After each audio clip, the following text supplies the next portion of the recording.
I couldn't believe what I was hearing. Here I am at a major Chamber of Commerce function about to receive an award, and Rhonda, my wife of 10 years, just whispered in my ear that she was going to leave with Gerald, my business partner, for a weekend of intimacy in Las Vegas immediately after the award ceremony. "Are you out of your mind?" I asked quietly, so as not to be heard by anyone else. "Only with desire," she whispered back. "For him. Right now, I can feel his excitement through his trousers, and soon I'll be sharing that intimacy with him. We need to talk, but not now. Later, after we get home from the ceremony," I replied. "No, Ron, I'm telling you how it's going to be. If you want to talk, you can give me some ideas, or maybe remind me of the things you've always wanted me to do with you, but refused. I'll be home Monday evening and we can talk then if you still feel the need." This was the start of a 3-day weekend, and I knew she didn't have to be back to work until Tuesday. "And you plotted this with him?" I asked quietly. "Of course. His wife also knows." I looked and saw my soon-to-be ex-partner and friend sitting next to Rhonda with a grin on his face. I wanted to punch the guy out, but not here, not in front of all these people, these so-called pillars of the community. I looked at Judy, his wife, who sat next to him. She didn't look too happy at all. Apparently, she also knew about this. My mind was racing, but I focused back on the present when I heard my name called by the Master of Ceremonies. I got up, shook his hand, and accepted the award, holding it for a second as a photographer took a picture. I gave my prepared acceptance speech and noticed as I did that Rhonda's hand was in Gerald's lap. I decided to make an impromptu change in my speech. On my notes, I had included an acknowledgement of my wife, but I ended my speech a bit early, not even mentioning her name. Instead, I thanked the community for their support and the chamber for the award, then ended my speech. I didn't know if anyone would notice the slight, but Rhonda mentioned it after I sat back down. "What? Didn't I even rate a mention?" she asked sarcastically as I took a sip of my now tepid drink. I simply glared at her, not saying a word. "So that's how it's going to be, huh? Well, like I said, we'll talk Monday evening when I get back." Gerald got up and headed for the podium, deliberately bumping into me on his way up. "If you go through with this, don't bother coming back," I whispered to Rhonda as Gerald spoke. "There'll be nothing here for you to come back to." To emphasize the point, I slipped my ring off my finger and handed it to her. She smirked as she dropped it in her purse. "You know why I'm doing this?" "Of course you do," she added. "It's for what you did with Judy. Don't lie. I know all about it. I have pictures. So you'll say or do nothing. Let me do this and we'll talk when I get back."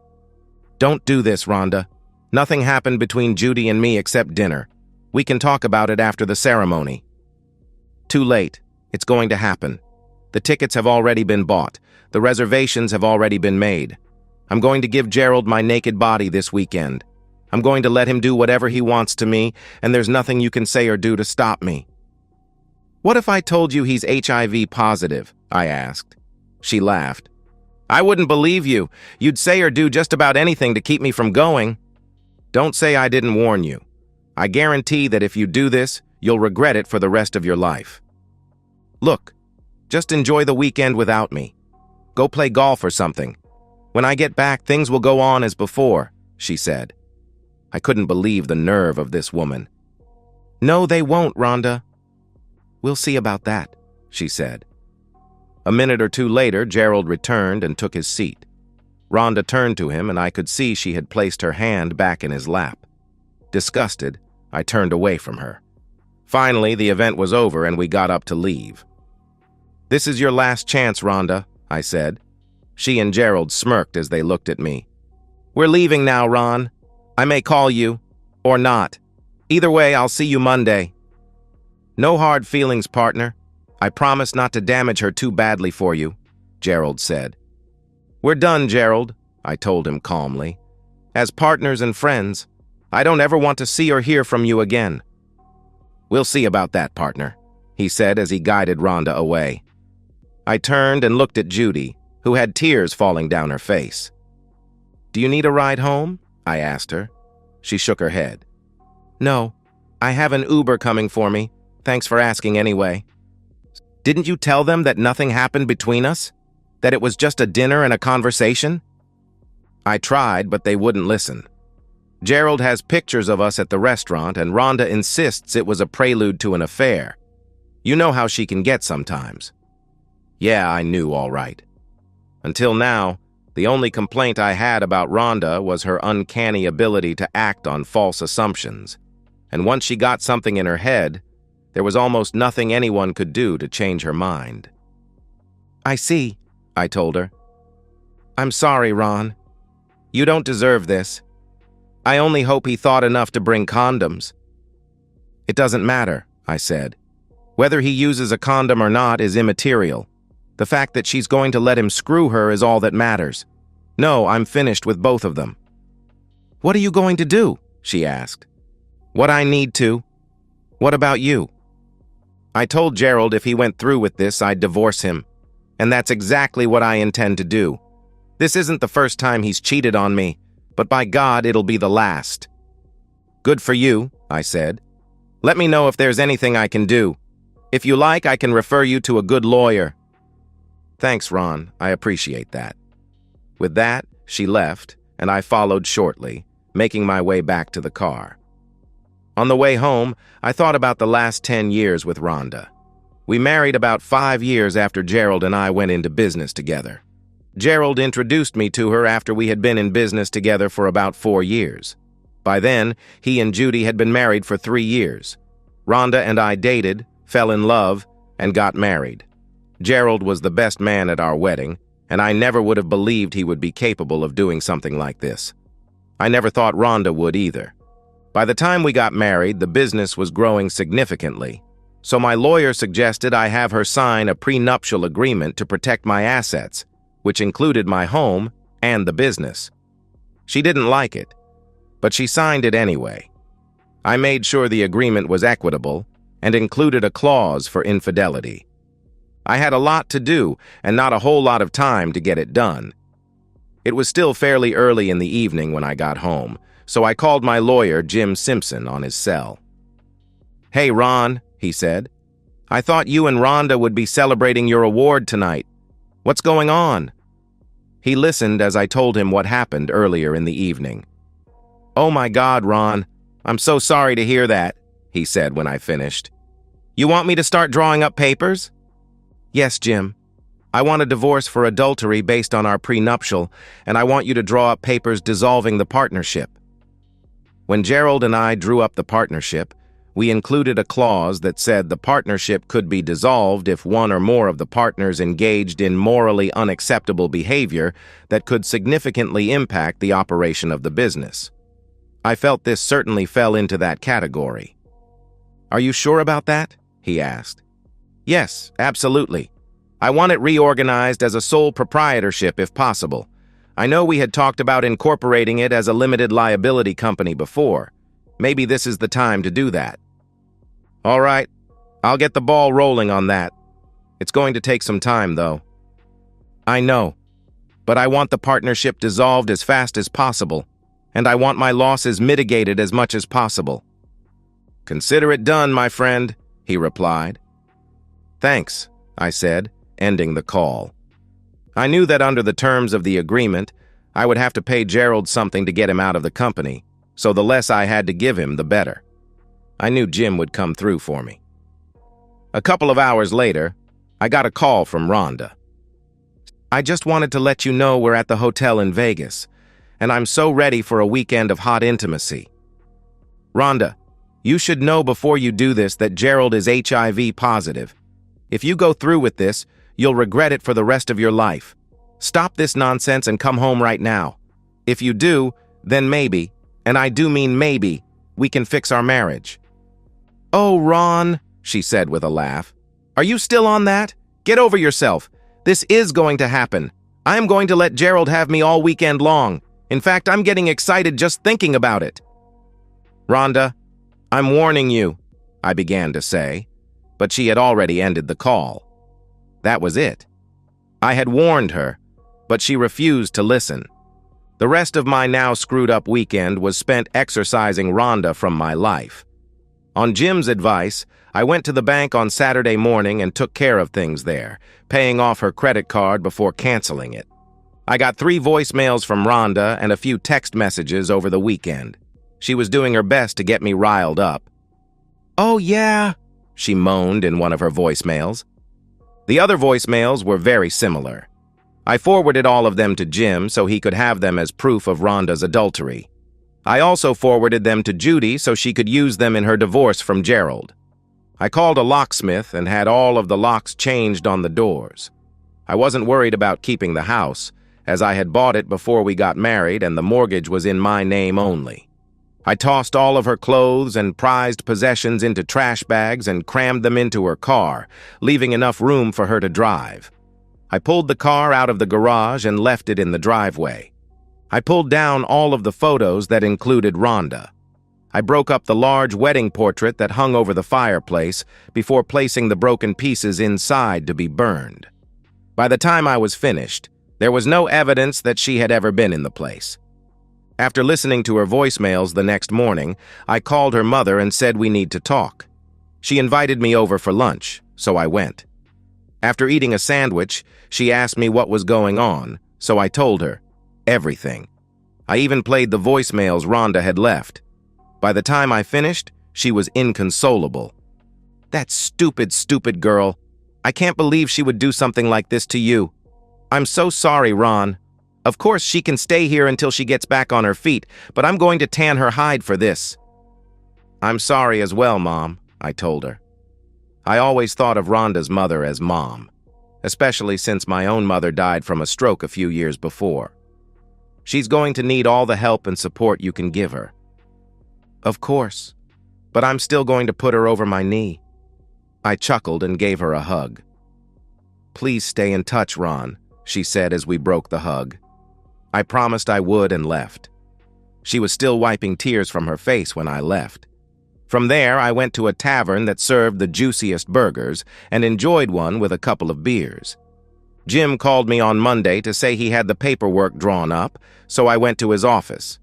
Everything looked good, so I paid his retainer and left. The papers would be filed with the court the next day, which was Tuesday. "Where would you like her served?" Jim asked. "Preferably at her place of work. She humiliated me in public, so I think it's only fair I return the favor." "Okay," he said before I left. I got a couple more voicemails from Rhonda that day, the last one letting me know she was on her way home. I got a good laugh at that. Gerald dropped her off that evening at about 5:30, then took off. Apparently, he was a bit too cowardly to face me after what he had done. I waited and heard her come onto the porch. I heard her trying her keys, but none of them worked. Finally, she rang the doorbell. I ignored it for a few minutes, and she began pounding on the door. "Let me in, damn it!" she yelled. I got up and walked to the door. I opened it and stepped outside. She looked at me before trying to walk inside, but I stopped her. "What are you doing? I live here too." "No, you don't. Not anymore. You gave up that right when you left Friday night. But I told you I would be back and we could discuss things if you still wanted to. And why is my car in the driveway? Why isn't it in the garage? And what's all that stuff in it?" "That's all your stuff, Rhonda. Like I said, you don't live here anymore." "Look, I know you're upset. We can talk about it if you want," she replied. "I wanted to talk with you on Friday, but you weren't interested, remember? I practically begged you to listen to me, but you flat out refused and insisted on spending the weekend with Gerald." "That's right. Since you had his wife, I figured I deserved to get some revenge." "And what proof do you have that I had intimacy with Judy? Show me." She pulled out her phone and showed me a picture of Judy and me at a table in a restaurant. "What's that?" she asked.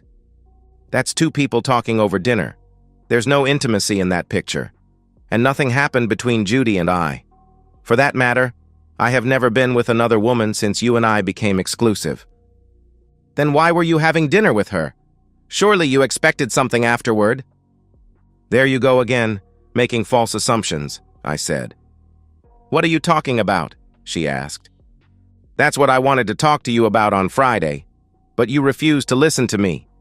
Tell me, did Gerald ever use a condom this weekend? Of course not. You know I hate condoms, she replied. I see, and I guess you let him finish inside you multiple times. That's right.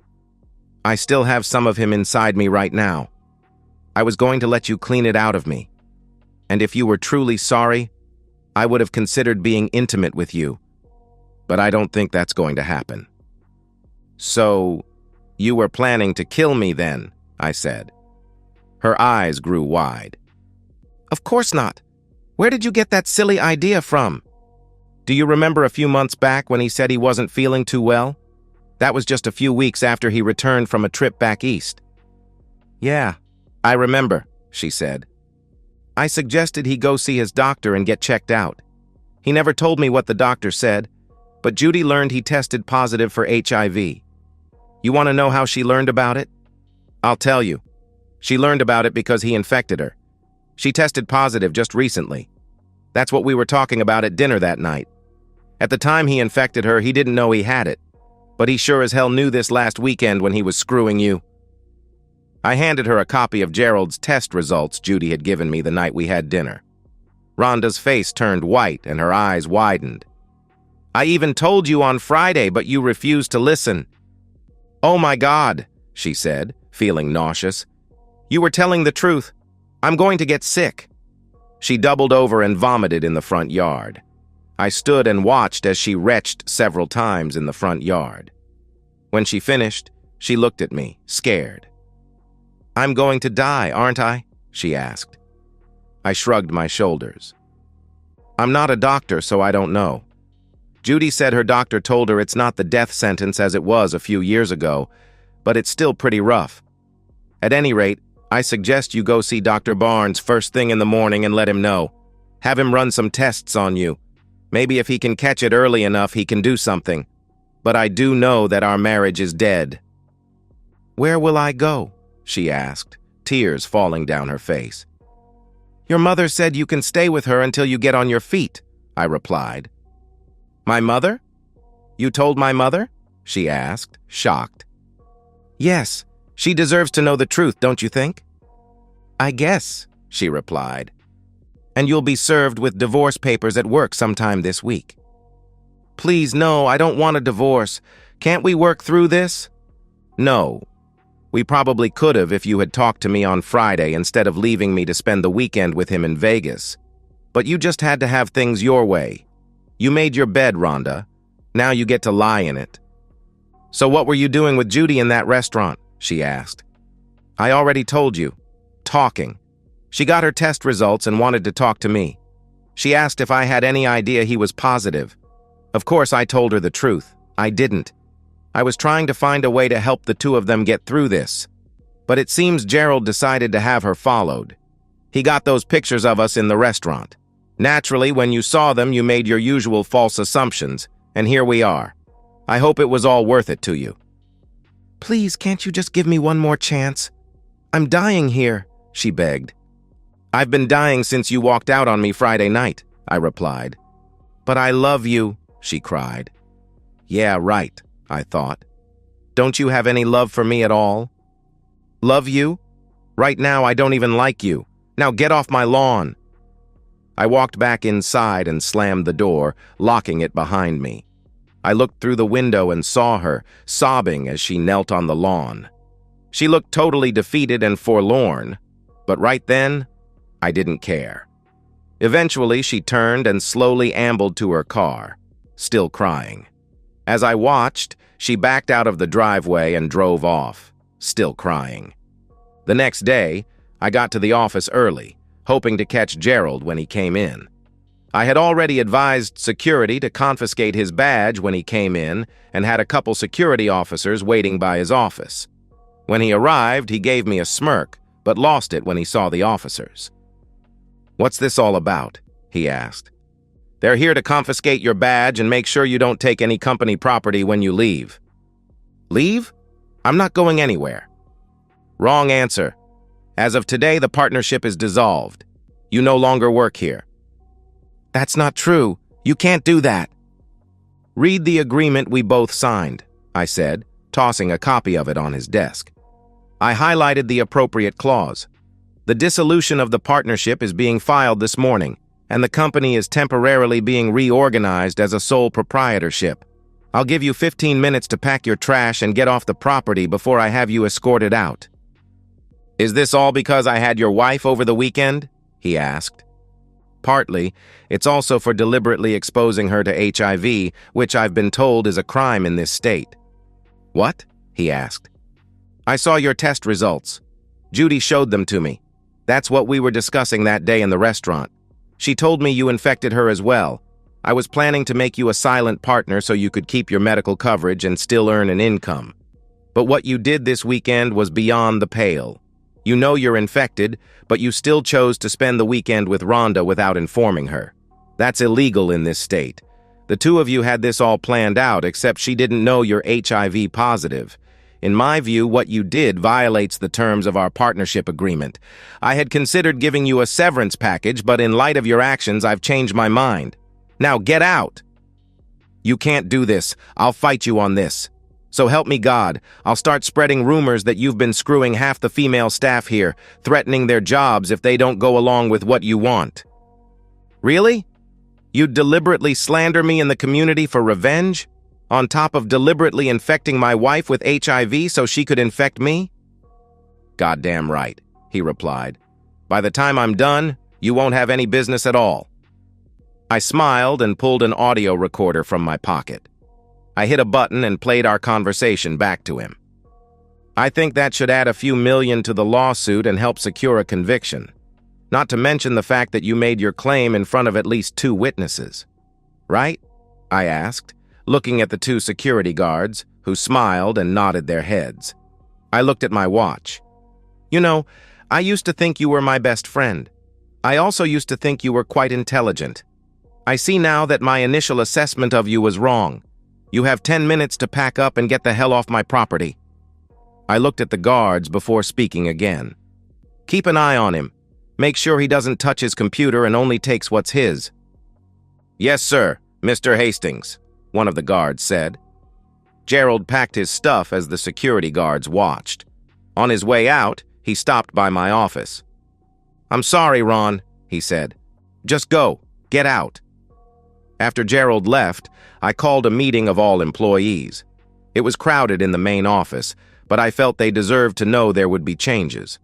I told them that Gerald was no longer with the company and the partnership had been dissolved.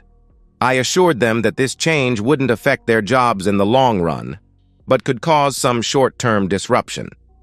One of the employees asked why Gerald left, but all I would say is that it was a personal matter.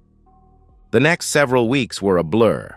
Rhonda was served with divorce papers at her place of work on Thursday, which prompted a great deal of gossip. Her mother told me she had gone to see the doctor on Tuesday, but it would be a while before she got the results of her tests. Thankfully, Rhonda didn't deluge me with calls or texts. It seems she finally realized that she had made a huge mistake, one that would affect her for the rest of her life. Realizing there would be no reconciliation, she signed the papers. Jim told me the divorce would be final in 90 days. Judy filed for divorce against Gerald on the grounds of adultery. She told me he was living in a motel room that was rented by the week until he could find something else. But he had another problem. After Rhonda's visit, Dr. Barnes reported Gerald to the authorities. From what I learned, the state we live in requires those infected with HIV to inform their partners before any sexual activity takes place. Since Rhonda said Gerald never informed her, he could receive up to 20 years in prison. I also learned that this was one of those laws many prosecutors didn't like to enforce, since there was too great a chance of backlash. But the local authorities decided to go after Gerald, based on Rhonda's testimony. A week or so after being kicked out of his house, police showed up at the motel where he was staying and took him into custody. Concerned that he could present a danger to the general population, he was placed in solitary confinement. Gerald's trial became something of a circus. The prosecuting attorney painted him as a cruel, manipulative SOB who deliberately set out to infect me, his partner, with the disease by first infecting Rhonda.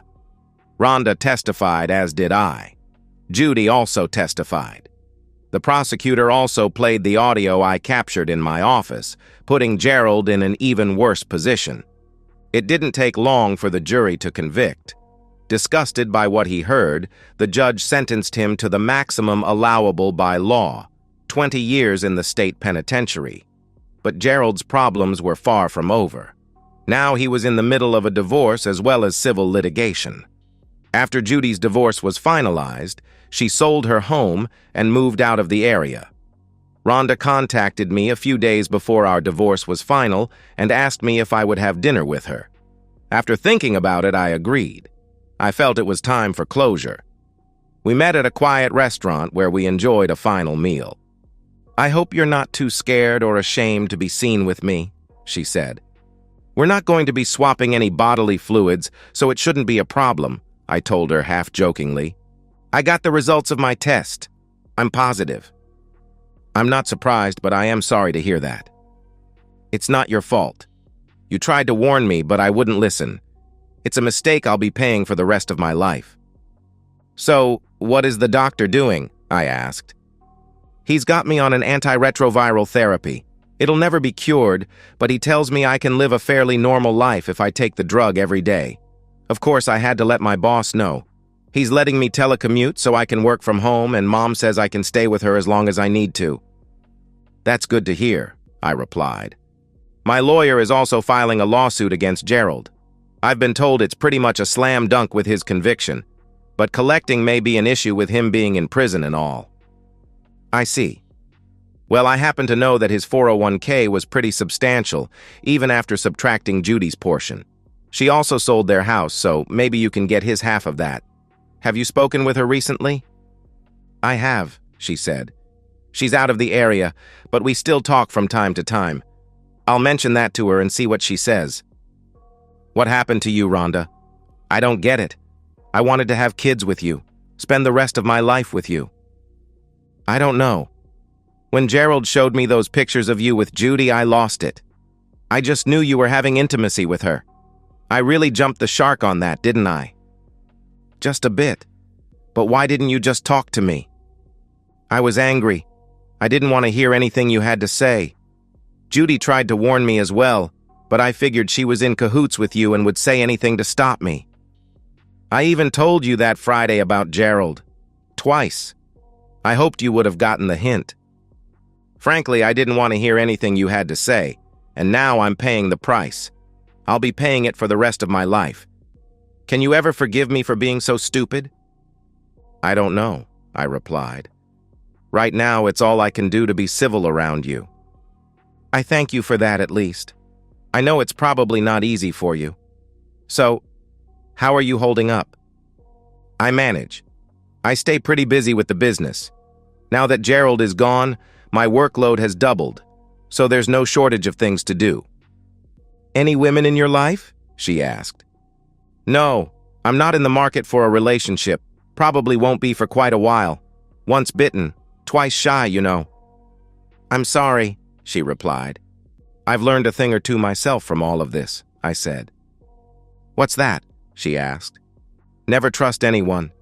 I knew Gerald for years before I met you. That is, I thought I knew him. I had no idea he was capable of doing what he did. And the things I learned about him during their divorce frankly make me sick to my stomach. And what you did certainly didn't help." "I'm sorry," she replied. "Yeah, well, it is what it is. I see you're still wearing your rings," I added, looking at her left hand. "We're still technically married, at least for a few more days. If you want them back, you can have them, but I was hoping you'd let me keep them." "I don't want them," I replied. "I'd just take them down and sell them anyway. Why would you want them?" "As a reminder of what I once had and threw away. They're yours. Do with them what you want." "Thank you," she said quietly, a tear falling down her cheek. "I'd better get going now. I have a lot to do yet tonight. Tell your mother I said hello and good luck." "I will, and thanks, Ron. I really am sorry about all this." "Yeah, me too, Rhonda. Goodbye." I could hear her sobbing as I left. I wasn't as angry as I was when this all first went down, but I still felt sad. It's not easy ending a decade-long relationship with someone you thought you'd spend the rest of your life with. Work went on as normal, and within a year, things had settled down to a steady roar. I had plenty of opportunities, but chose not to date or pursue a relationship. I still had some serious trust issues after what Rhonda and Gerald had done. For me, life consisted of working, eating, and sleeping. I had no social life whatsoever. A year and a half after my divorce, Denise, my secretary, introduced me to her younger sister, Angela, at a company event. She was a couple of years younger than me and had just gotten through a divorce from her husband, who left her for another woman. We began dating, taking things one step at a time, slowly. Both of us had been burned by our previous spouses and still had some trust issues. But as we spent more time together, our trust in each other grew. We dated several times over the course of a month before we ended up spending the night together in my bed. A few months later, I popped the question and she said yes. Our wedding is set for the spring, to be followed up with a 5-day Caribbean cruise. We extended an invitation to Rhonda's mother, but we don't know if she plans to attend. I'm still hurting from what Rhonda and Gerald did, but Angela has done a superb job of healing the scars.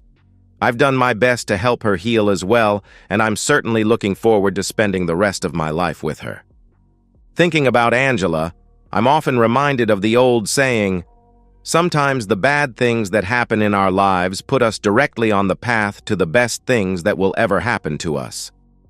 And that's the end of today's story. If you enjoyed it, please give this video a thumbs up and drop a comment below. Your support helps the algorithm push my content further. If you're new to the channel, don't forget to hit that subscribe button. It really helps me keep creating more stories for you. Thanks for watching, and I'll see you in the next one.